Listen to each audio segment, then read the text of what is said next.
Oke, bismillah ya. Triwikromo. Triwikromo itu, tri itu 3, wikromo itu kekuatan, keberanian, kebijaksanaan. Triwikromo itu apa? 3 komponennya, masa lalu, masa kini, dan masa depan. Rumusnya 2. Yang kita rasakan sekarang adalah buah perbuatan kita di masa lalu, dan yang kita lakukan sekarang akan kita nikmati buahnya di masa depan. Inilah strategi menaklukkan zaman. Berarti apa? Masa kini jadi kuncinya. Kalau kita ingin hidup nyaman, hidup enak, hidup tentram, masa kini ayo melakukan yang positif. Biar nanti di masa depan kita panennya positif. Yang kita rasakan sekarang itu panen dari yang kita lakukan kemarin. Jadi hari ini kamu stres misalnya, itu pasti buah dari yang kamu lakukan kemarin. Entah hidup yang tidak teratur, entah salah pilih teman, entah kesehatan yang tidak dijaga, panennya sekarang. Nah, kalau ingin sekarang enak, harusnya kemarin kalian melakukan yang positif-positif. Maka ayo belajar dari situ. Sekarang kita hati-hati, sekarang kita eling lang waspada, biar di masa depan kita nyaman. Kalau kita terus eling lang waspada, berarti waktu demi waktu kita nyaman, kita tentram. Inilah berarti kita menang, bisa menaklukkan zaman. Jadi itu yang disebut triwikromo. 3 kekuatan, 3 kebijaksanaan. Jadi kalian jangan mengeluhkan situasimu hari ini, karena situasimu hari ini itu hasil perbuatanmu kemarin. Kalian jangan takut dengan apa yang terjadi di masa depan, karena yang terjadi di masa depan itu adalah buah yang kamu lakukan sekarang. Maka sekarang lakukan yang terbaik, insya Allah masa depanmu tidak perlu dicemaskan. Di banyak kesempatan kan saya sampaikan, orang bahagia itu yang tidak menyesali masa lalu dan tidak mencemaskan masa depan. Untuk tidak menyesali masa lalu dan tidak mencemaskan masa depan, taklukkanlah waktu, taklukkanlah zaman dengan cara ini. Baik, nanti mesti ada yang komentar, iya Pak, kalau diomongkan itu segampang itu Pak. Kalau dijalankan itu berat. Ya sidik-sidik, pelan-pelan. Karena memang polanya hidup, atau kalau bahasanya orang stoik, divine reasonnya hidup itu seperti ini. Apa yang kamu tanam hari ini, ya kamu akan menuai besok. Yang sekarang kamu tuai itu yang kamu tanam kemarin. Inilah triwikromo. Baik, itu dasar dari siklus sejarah versi beliau Raden Ngabei Ronggowarsito. Sekarang kita lihat, masuk ke serat-serat beliau yang menjelaskan kondisi dan perputaran zaman. Kita awali dari serat yang pertama ya, serat Kolotidho. Biar kita ngaji beneran meskipun ngajinya bukan kitab kuning. Ngajinya serat Jawa. Nggak usah khawatir, harusnya saya bawa sekalian bahasa Jawanya, tapi saya bawa terjemahannya saja ya. Saya tahu kalian tersiksa kalau saya pakai bahasa Jawa. Kita lihat ya, serat Kolotidho ini sebagian, kalau bahasa anak hari ini, curhatan beliau terhadap kondisi zaman saat itu. Nanti kita tengok ya. Ya karena yang bicara ini pujangga, yang curhat ini seorang pujangga, ya tentu saja isinya dalam. Setiap kalimatnya ada maknanya.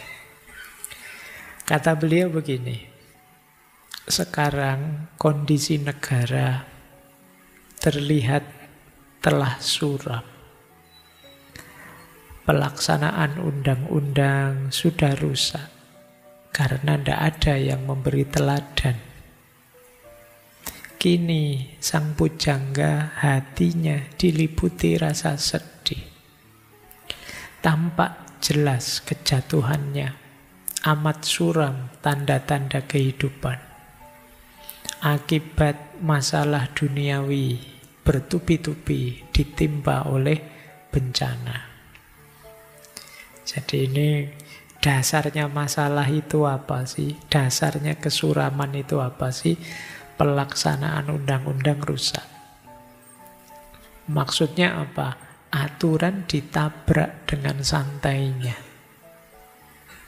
Jadi norma-norma hidup dicuekin. Itu maksudnya undang-undang disebut rusak. Kenapa kok bisa begitu? Karena tidak ada yang meneladankan.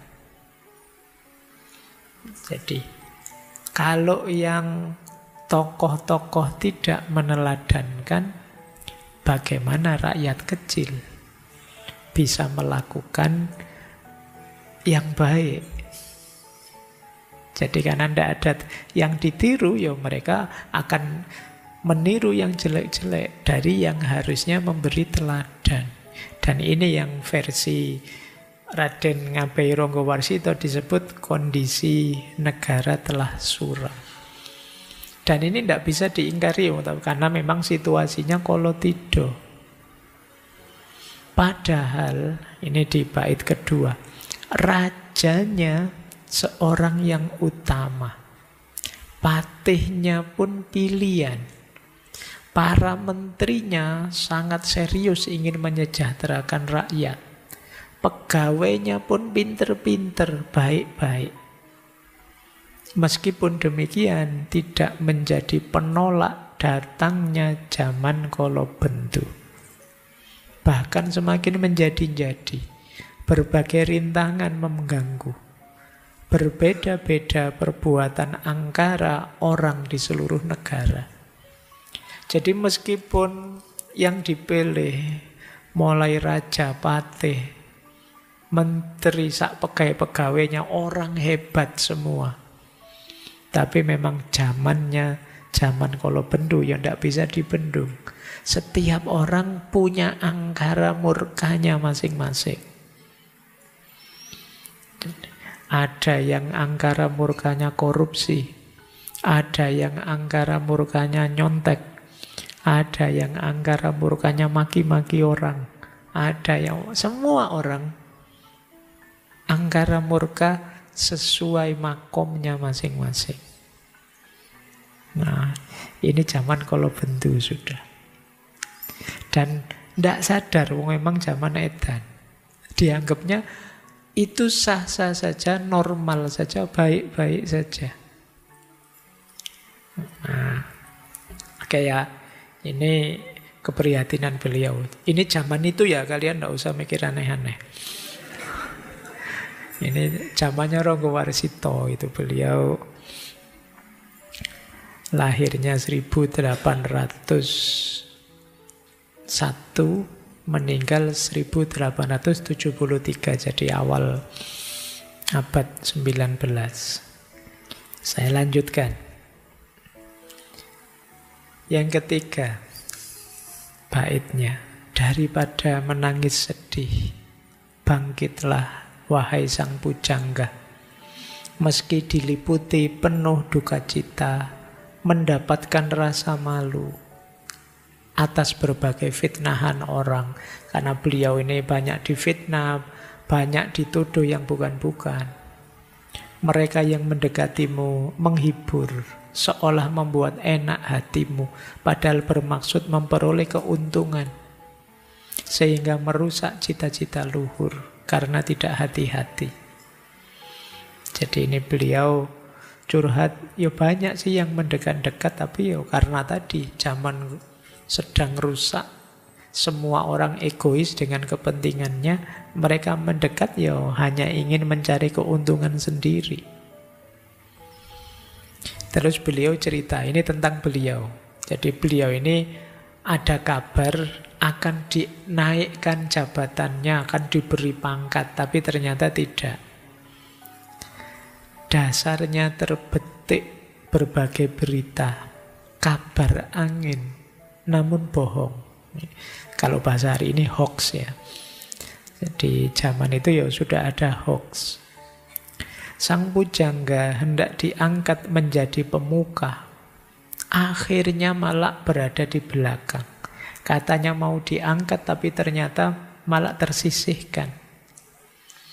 Apabila dipikir dengan benar, apa untungnya berada di depan? Malah menanam benih kesalahan, disirami oleh air kelupaan, lalu berkembang menjadi kesukaran. Jadi sudah harapan palsu, dan toh juga tidak ada maknanya, tidak ada pentingnya. Ada isu mau diangkat, dinaikkan jabatan, tapi ternyata malah disingkirkan. Dan setelah dipikir-pikir, apa sih gunanya maju ke depan jabatan yang tinggi? Jangan-jangan hanya membuahkan kesalahan saja, menambah masalah saja. Nah, ini hasil renungan beliau saat itu. Nah, kita tengok lagi lanjutan curhat beliau. Dalam kitab Paniti Sastro terdapat ajaran dan peringatan. Di zaman yang penuh bencana, orang bijaksana justru kalah dan di belakang. Jadi ternyata di kitab-kitab kuno juga ada isyarat bahwa memang kalau orang-orang bijaksana, orang pinter, orang yang sadar, ya di zaman edan justru dia akan terpinggirkan. Karena rumusnya seperti tadi, yang tidak edan akan dianggap edan, karena semua orang sudah edan. Demikian kalau diperhatikan, apa gunanya kita percaya pada berita-berita kosong? Justru semakin menyakitkan hati. Jadi sudahlah, tidak usah terlalu terpengaruh oleh berita-berita yang tidak penting, tidak perlu. Kata beliau, lebih baik nulis saja cerita-cerita kuno, teladan. Kenapa? Karena cerita tadi dapat digunakan sebagai teladan untuk pertimbangan baik dan buruk. Tentunya banyak juga cerita yang menjadi contoh tentang masalah-masalah kehidupan, hingga sampai akhirnya pada Tuhan, penerimaan, tawakal, menyadari takdir Tuhan. Siapa tahu mendapat anugerah mengalami hal yang luar biasa. Ini bisa kalian jadikan rumus ya. Kalau zaman sudah buruk sama sekali, buntu, sudahlah tarik diri dari keramaian berita yang tidak penting, tidak perlu. Tenangkan dirimu, selami. Kalau beliau nulis, kalau kamu kan saya tidak yakin. Ya baca-bacalah buku-buku, baca-baca yang penting-penting. Untuk apa? Menajamkan diri, mendekat pada Tuhan. Siapa tahu mendaki jalan ridhonya Tuhan, kata beliau, terus kita mengalami hal-hal luar biasa. Nah, ya seperti yang saya sebut tadi, ya antara lain mendapat informasi yang jauh lebih akurat di level kewaskitoan. Jadi caranya begitu, karena siapakah kita melawan semua orang yang sedang gila. Ayo kita waras biar tidak terlalu terpengaruh, ayo beraktivitas yang positif saja. Kenapa begitu? Ini loh intinya. Jadi amenangi zaman edan, ini tak baca Jawanya karena terkenal sekali. Ewuh oyo ing pambudi, melu edan ora tahan, yen tan melu anglakoni boya kaduman melek. Kaliren wekasanipun. Dilalah kersaning Allah, bekjo-bekjone wong kang lali, luwih bekjo kang eling lan waspada. Jadi menghadapi zaman edan, keadaan menjadi serba sulit. Ikut edan kok ndak kuat. Ndak betah saya Pak, mau edan kayak orang-orang. Dengan santainya bikin hoax, dengan santainya saling memaki, ndak kuat saya. Tapi kalau tidak ikut edan, tidak dapat bagian. Gitu loh, ndak dianggap gaul, ndak dianggap masa kini, ndak dianggap orang hari ini. Akhirnya tersingkir, bukan kita. Pada akhirnya terus kelaparan. Tapi apapun yang terjadi, sudah dinas oleh Allah, menjadi sunatullah, keinginannya Allah. Betapapun senangnya orang yang lupa diri, tetap lebih bahagia orang yang eling lan waspada. Jadi senikmat apapun kalian dalam kondisi lupa, tetap lebih nikmat ketika kalian sadar dan waspada. Apa sih enaknya orang lupa? Wong lupa itu kan tidak sadar diri. Menganggapnya nikmat mungkin saja itu bukan nikmat. Menganggapnya enak mungkin saja bukan hal yang menyenangkan. Wong itu sedang lupa. Maka senikmat-nikmatnya orang lupa tetap lebih nikmat orang eling lan waspada. Kalian puasa, lupa terus makan, enak ndak? Wong ya lupa, begitu sadar apa? Menyesal. Nah, jadi padahal tadi merasa enak, wah makanannya kok lezat. Begitu, loh iya ternyata aku ini puasa. Begitu sadar kalian nyesel. Iya ya ngapain? Itu seenak-enaknya. Itu kan enak, wong puasa dapat bonus makan.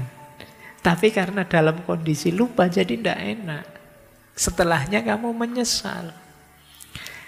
Ya contoh sederhana kalian nyontek tadi loh. Enak kan bisa tugas beres terus nilainya bagus. Tapi begitu nanti kalian eling, iya ya kok aku curang gitu ya. Hasilnya menyesal. Jadi dan kondisi jiwa yang kalau dalam istilahnya Imam Ghazali kan ada yang lawamah, ada yang mulhamah. Orang lupa itu yang kondisi jiwanya lawamah ini. Ada juga yang amarah bahkan. Lawamah itu dalam dirinya ada pertarungan baik dan buruk, tapi yang menang selalu yang buruk. Akhirnya kamu menyesal. Kadang-kadang juga mulhama. Mulhama ini masih ada kurang sadarnya juga. Karena mulhama itu pilihannya selalu kebaikan, tapi belum nyampe yang tertinggi mutmainah. Karena kadang-kadang nyesel juga. Ya misalnya, apalah kalian berdua sama pacarmu misalnya mau nyebrang, mau pegang tangannya. Anda boleh bukan muhrimnya. Terus kamu tidak jadi pegang, mau pegang lagi Anda jadi. Ya kamu benar pilihanmu, memang tidak boleh bukan muhrimnya. Tapi begitu sampai rumah, eman-eman ya tadi. Mbok coba tak pegang lah, ya lumayan ya tadi masuk. Ini masih pilihanmu benar tapi masih ada menyesalnya. Wah eman-eman kok ya. Nah ini masih mulhama, masih golongannya wong kang lali. Nah kalau bisa ya mutmainah, orang yang eling lan waspada, senantiasa sadar. Kalau sudah eling lan waspada ya tidak ada menyesalnya. Tidak ada pertarungan dalam dirimu, otomatis milih yang baik. Dan ini jauh lebih menguntungkan, jauh lebih membahagiakan. dibandingkan bahagianya orang lupa. Wong orang lupa ya kalau ingat biasanya ya sudah tidak bahagia lagi. Jadi maka siap-siaplah teman-teman, meskipun semua orang di dunia ini edan, kalau bisa jangan edan. Karena entah kenikmatan apa dari orang yang edan, nikmatmu dalam kesadaran itu jauh lebih besar. Ini jadi rumusnya. Jadi mungkin ini zaman kala tido atau kala bendu, tetap senjatanya eling lan waspada. Eling itu dimensinya vertikal dan kedalaman diri. Sadar diri kita sebagai makhluk Allah, sadar diri kita sebagai khalifahnya, sadar hakikat hidup kita, kenapa kita dihadirkan di muka bumi. Ini namanya orang eling. Kalau waspada itu awas terhadap sekeliling kita. Akalnya hidup terus, hatinya menyala terus. Ini terus kita jadi waspada. Tidak mudah tertipu, tidak mudah tergoda, tidak mudah kejeblos yang salah, yang dosa, dan lain sebagainya. Ini namanya orang yang waspada. Jadi eling lan waspada jadi kuncinya melawan zaman edan. Nah, lanjut ya. Ini kalau ini saya baca cepat ya. Ini cara mengatasinya dengan spiritualitas. Demikianlah perumpamaannya, padahal menginginkan. Bukankah demikian Paman Doblang? Jadi isyarat zaman edan tadi ya, kita harus eling lan waspada. Sebenarnya kita kadang-kadang ya pingin seperti orang-orang itu, betapa senangnya dengan dalam kelupaan mereka. Tapi ya kan lebih menguntungkan kalau kita eling dan waspada. Mungkin benar persangkaan orang, namun dalam batin sesungguhnya hal itu sangat jauh. Jadi orang menfitnah aku macam-macam. Mungkin aku yang jahat, aku yang jelek, aku yang... Mungkin orang-orang benar, tapi sebenarnya tidak begitu, kata beliau. Saya ini sudah tua, mau apa lagi? Sebaiknya menjauh dari keramaian supaya mendapat anugerah kasih Tuhan.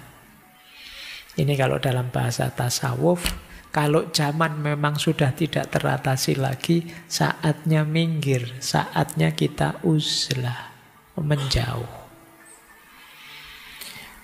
Berbeda bagi mereka yang telah teguh sentosa, jiwanya dituntun Tuhan.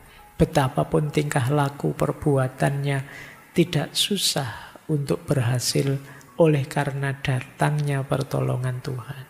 Jadi kalau orang sudah dekat dengan Tuhan, ya apapun yang dia inginkan mudah terwujud. Tuhan senantiasa memberi petunjuk dan pertolongan kepada semua makhluk. Apapun yang diinginkan. Meskipun demikian masih harus tekun ikhtiar. Ayo mendekat pada Tuhan sambil tetap berikhtiar. Yo jangan ndak peduli. Jangan cuek. Nah, kalau saya yang sudah tua ini, kata beliau, sekedar menjalani hidup, hanya bertindak untuk menyenangkan hati, asal tidak masalah. Karena orang tua berkata, ikhtiar itu sesungguhnya memilih jalan agar selamat. Sambil terus berusaha, disertai awas dan sadar yang bertujuan mendapat kasih dan anugerah Tuhan. Jadi intinya di antara solusinya adalah kembali kepada Tuhan, ikhtiar semampunya, kemudian jangan lupa mencari kenyamanan diri kita, penghiburan untuk diri kita. Kata beliau, saya sudah tua, asal tidak membuat masalah lagi, saya melakukan yang menenangkan hati saya. Jadi kuncinya di situ. Kalau sudah mentok, kalian stres judek luar biasa, Apalagi generasi kalian kan sering dituduh generasi yang lemah, generasi yang itu. Dan kalian juga gampang overthinking, terdistraksi ini, terdistraksi itu. Kalau solusi dari Ronggo Warsito ya yuk kembali mendekat saja pada Tuhan. Kuncinya di situ. Oke, saya akhiri sekian. Kurang lebihnya mohon maaf. Wallahul muwafiq. Wallahu a'lam bissawab. Wassalamualaikum warahmatullahi wabarakatuh.